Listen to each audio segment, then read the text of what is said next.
पथ निर्माण विभाग को एक जिम्मेदारी सौंपी गई है। पटना के 11 सड़कों की जिम्मेदारी अब पथ निर्माण विभाग को सौंपी जाएगी। बताते चले कि जिस तरीके से यह निर्देश दिया गया है, ऐसे में पथ निर्माण विभाग को पटना की 11 सड़कें सौंपी जाएगी। आखिर ये सड़क सौंपने की मकसद क्या है? क्यों सरकार ये पथ निर्माण विभाग को पटना की महज 11 ही सड़कें सौंप रही है? चलिए आज हम आपको खबर ये विस्तार से बताते हैं। बता दें कि पटना में मानसून की बारिश जून से शुरू होने वाली है और इसके मद्देनजर बिहार राज्य शहर आधारभूत संरचना विकास निगम ने बड़ा कदम उठाया है। शहर में नमामि गंगे योजना और नाला निर्माण के लिए खोदी गई सड़कें जल्द ही से जल्द पूरा कर पथ निर्माण विभाग को सौंपने का निर्देश दिया गया है। बुडको ने 11 सड़कों का काम लगभग पूरा कर लिया है और इन्हें 1-2 दिन में पथ निर्माण विभाग को सौंप दिया जाएगा।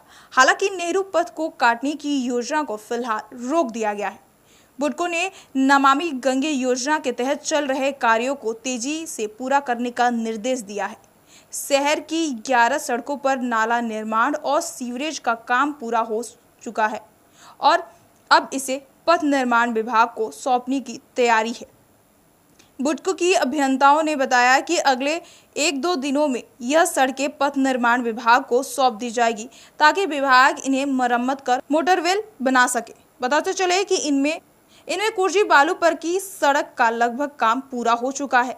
इनमें 1-2 दिन में सौंप दी जाएगी और पथ निर्माण विभाग 1 हफ्ते के अंदर इसकी मरम्मत शुरू कर देगी।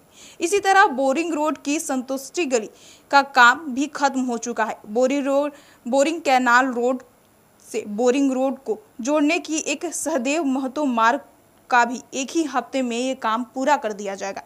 ऐसे में उधर पोलसन की राजीव नगर तक बारिश का पानी निकालने के लिए एक बड़ा नाला बनाया गया है। इस नाले का काम भी लगभग पूरा हो चुका है। कुछ जगहों पर नाला को जोड़ने का काम तेजी से चल रहा है। इस इलाके में नमामि गंगे योजना का काम भी चल रहा है। बुडको ने दोनों परियोजना को जल्द से जल्द पूरा करने का निर्देश दिया है। काम खत्म होने के बाद यह सड़क भी पथ निर्माण विभाग को सौंप दी जाएगी। इसके अलावा बुडको ने नेहरू पथ को काटने की योजना को फिलहाल रोक दिया है। राजवंशी नगर हनुमान मंदिर तक सड़क निर्माण पूरा हो गया है, लेकिन इसके आगे नेहरू पथ को काटने का काम अब मानसून के बाद ही होगा। इसका कारण बारिश के दौरान होने वाली परेशानी को टालना है। नेहरू पथ को काटने से जल जमाव और ट्रैफिक की समस्या बढ़ सकती है, जिसे देखते हुए यह फैसला लिया गया है।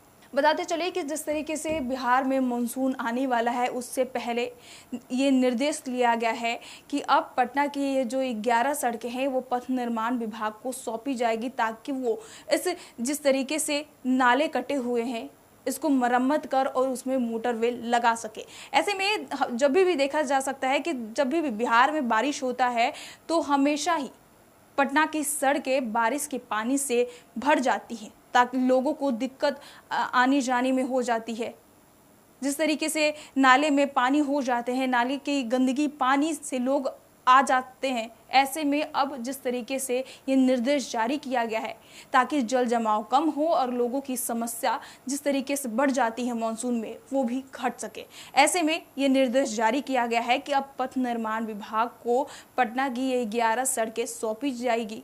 जिस तरीके से नाले की जो कटाई हुई है इसमें मरम्मत कर इसको ठीक किया जाएगा ताकि मानसून में किसी को भी इससे समस्या ना हो। बहरहाल इस खबर में इतना ही। हमारे साथ बने रहिए और देखते रहिए फर्स्ट वीआर झारखंड।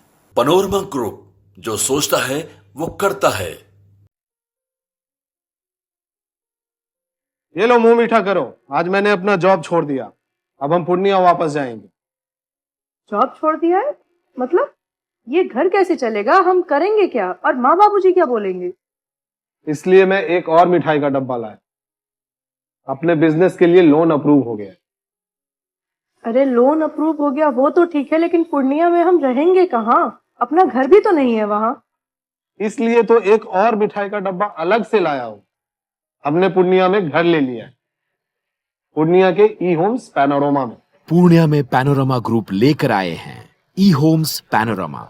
बड़ा घर, आलीशान जिंदगी और अत्याधुनिक सुविधाओं के संग। अरे अब क्यों मुंह मीठा करवा रही हो?